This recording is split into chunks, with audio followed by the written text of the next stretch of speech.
सभी साथियों को शुभ रात्रि।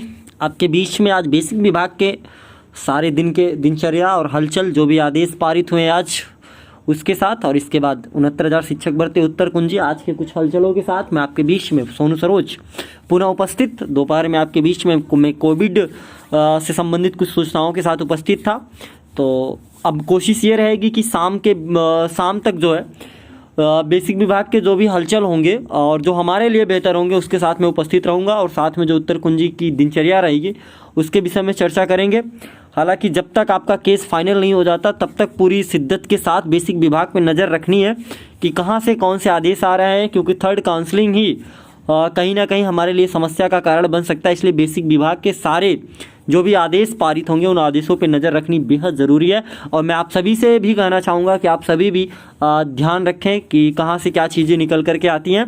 तो फटाफट आदेशों के बारे में अगर मैं चर्चा करूँ आप सभी से, तो फटाफट एक आदेश निकल के आया। हालांकि आप लोगों के या हमारे ही परिवार के जरूर इस विभाग में होंगे।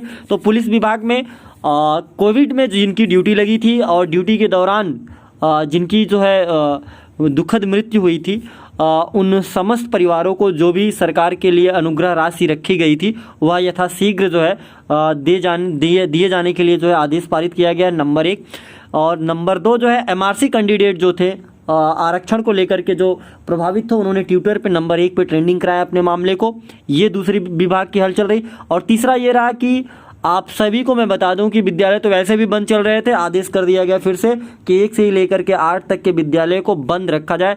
कितनी तारीख तक? 30 तारीख तक जो है बंद रखा जाए। 30 तक विद्यालय नहीं खोला जा सकता, लेकिन एक कार्य हो सकता है कि जो ऑनलाइन चीज़ें हैं, ऑनलाइन पढ़ाया लिखाया जा सकता है, ऑनलाइन कार्य चल सकता है, लेकिन आप ऑफलाइन विद्यालय में जो है किसी प्रकार का कोई पठन पाठन कार्य नहीं होगा, वो पूरी तरह से स्थगित और बंद कर दिया गया है। ऐसी सूचना तो आपको पहले भी प्राप्त हो ही गई थी, ठीक है, आपको बता ही था। तो वैसे भी जून में विद्यालय कहाँ खुलते हैं। अब हम आ जाते हैं अपने प्रकरण पे, क्योंकि 3 ही आदेश जो निकल के आए हैं अभी तक, सारा दिन देखने के बाद टकटकी लगा के बैठने के बाद ये 3 ही आदेश निकल के आए।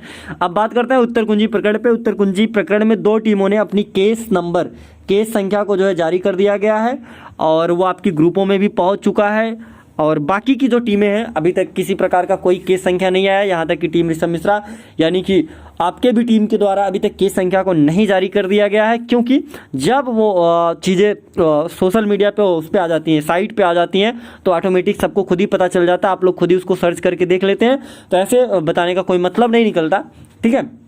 तो ये रही एक विशेष चीज़ है। अब मैं बात करता हूँ तैयारियों की कि उत्तर कुंजी तैयारियों में क्या चल रहा है।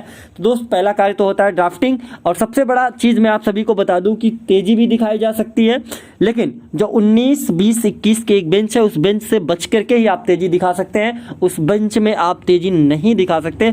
इसलिए इस चीज़ को भी ध्यान में रख करके कार्य किया जा रहा है।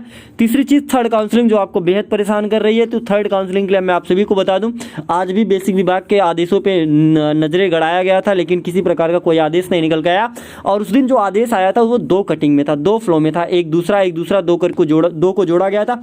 उसमें पॉइंट नंबर 1, पॉइंट नंबर 2 गायब था, 3 पे जो है स्टार्टिंग थी, इसलिए वहाँ थोड़ी सी समस्या हो रही है। पूरी जो है विज्ञप्ति अभी तक प्राप्त नहीं हो पाई है किसी भी स्तर से। और एक चीज़ और मैं आप सभी को बता दूं, अगर आप देखेंगे बेसिक विभाग के पीछे अगले लगभग 10 दिन के शेड्यूल की, तो उसमें आप देखेंगे 31 तारीख तक की जो शेड्यूल निकल के आई है, 30-31 तक, वही निकल के आई है कि जो भी 69,000 के 9 चयनित अभ्यर्थी हैं उनके वेतनमान को लेकर के, उनका शपथ पत्र लेकर के उनका वेतन जारी किया जाए। उस शेड्यूल में कहीं थर्ड काउंसलिंग का जिक्र नहीं है, तो इसलिए अभी भी थोड़ा सा संशय बना हुआ है। जब तक किसी प्रकार की कोई भी क्लियर कट फुल विज्ञप्ति नहीं आ जाती तब तक कभी कुछ नहीं कर सकते। और जो टुकड़ा था 2 टुकड़ों में उसको माननीय अधिवक्ता तक पहुंचा दिया गया है। अधिवक्ता साहब उस पर भी मंथन कर रहे हैं, लेकिन उन्हें भी जब तक पूरा प्रारूप नहीं आ जाता तब तक आप उसको कहीं कोर्ट में भी नहीं दिखाने लायक रह सकते हैं कि आप इसे कोर्ट में दिखा सकते हैं, क्योंकि वो 2 टुकड़ों में है। तो उसको पूरा चाहिए और पूरा आ जाएगा तब जा करके उस पर कुछ कार्य हो सकता है। तो ये रही आज दिन भर की हलचल, और आप सब कैसे हैं ये ज़रूर बताइएगा। हाँ पता है आप लोग थोड़ा परेशान हैं, निराश है। आप सभी को मैं बता दूं कि टीम भी अपने स्तर पे कार्य कर रही है। ड्राफ्टिंग वगैरह का जो भी चीज़ें हैं, कोविड है इसलिए आप जानते हैं ज़्यादातर चीज़ें ऑनलाइन ही होनी है, बाहर निकला नहीं जा सकता, और बाहर निकलना भी है तो कितना कंडीशन ख़राब है ये आपसे बेहतर कोई नहीं जा सकता। हाँ हमारे कुछ साथी हैं जो कमेंट बॉक्स में कुछ बोलेंगे ज़रूर। मैं उन सभी महान भावों और हमारे प्रिय भाइयों से मैं कहना चाहूँगा, दोस्त घर में मोबाइल से टाइप करना बड़ा आसान होता है, बाहर निकलेंगे या आप बाहर निकले ही होंगे हॉस्पिटल वगैरह में या मार्केट वगैरह में, तो स्थितियाँ आपको पता होंगी क्या होंगी। और एक चीज़, आयशा की तबीयत को लेकर के आयशा को एडमिट करा दिया गया है। आज डॉक्टर ने आकर के आयशा को देखा है और उसका जो है ऑपरेट करने के बाद ही सिचुएशन सही होगी, क्योंकि उसका इन्फेक्शन ज़्यादा था। तो इन्फेक्शन कंट्रोलिंग के लिए जो है क्या किया गया, मेडिसिन वगैरह चढ़ाया जा रहा है। और आप सभी को मैं बता दूँ, आप सभी का सहयोग जो आया था वो 20,000 समथिंग आया था। आपका सहयोग, उस सहयोग को उठा करके उसकी बीमारी में लगाया गया। अभी भी सहयोग की कमी है, लोगों से इधर उधर करके जो भी मैनेज हो रहा है।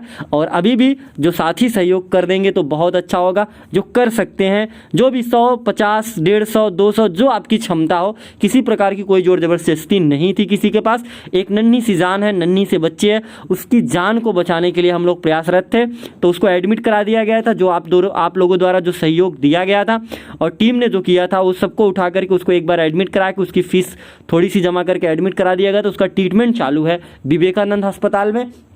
और उसके ऑपरेट को जैसे ही डॉक्टर आदेश करेगा उसको ऑपरेट कराना है, तो उसी के लिए लगे हैं।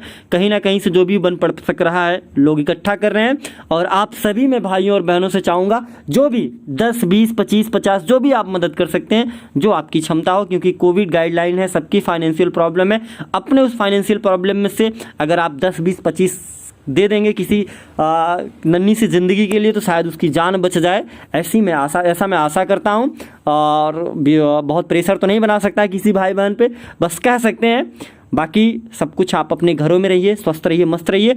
और एक चीज़ खास बात, कोविड को बहुत हल्के में ना लीजिएगा, क्योंकि कोविड के साथ जो ब्लैक फंगस है वो बेहद खतरनाक है। क्योंकि हमने बहुत करीब से ऐसे पेशेंट को देखा है, देखने लायक स्थिति नहीं रह जाती। दोस्त, अगर आपके घर में आपके मम्मी पापा जो भी हों, अगर कोई भी ऐसा साथी जो आपके यहाँ फैमिली में जो भी लोग हैं, अगर डायबिटीज़ पेशेंट है और उनका डायबिटीज़ अनकंट्रोल हो चुका है, कंट्रोल में नहीं है, तो उसको यथाशीघ्र कंट्रोल करें। क्योंकि डायबिटीज़ वाले पेशेंट को लिए ब्लैक फंगस ज़्यादा परेशान कर रहा है। और उससे बुरी बात यह है कि उसके साथ एक वाइट फंगस को भी ला करके रख दिया गया है। तो कुल मिला जुला के हमें अपनी पढ़ाई लिखाई, कोर्ट कचहरी, इन सब के साथ साथ अपने परिवार को भी देखना ज़रूरी है, क्योंकि हमारा परिवार हमारे लिए बहुत मायने रखता है। दोस्त, हमें और आपको टूटना नहीं है, हिम्मत से काम लेना है, क्योंकि हम और आप पढ़े लिखे हैं। तो सारे परिवार को, सबको एक साथ ले करके अपनी पठन पाठन के कार्य को भी जारी रखते हुए हर एक कार्य को करना है, क्योंकि ये विषम परिस्थिति है और हम यहाँ जिम्मेदारियों से पूरी तरह से लदे हुए हैं। और आप भाग नहीं सकते दोस्त, आप भाग नहीं सकते। तो बस इतनी सी बात आप लोगों के बीच में उपस्थित था। मैं फिर कल शाम को बेसिक विभाग के हलचल के साथ और दिन भर की दिनचर्याओं के साथ उपस्थित रहूँगा। तब तक के लिए आप सभी साथियों का सादर प्रणाम।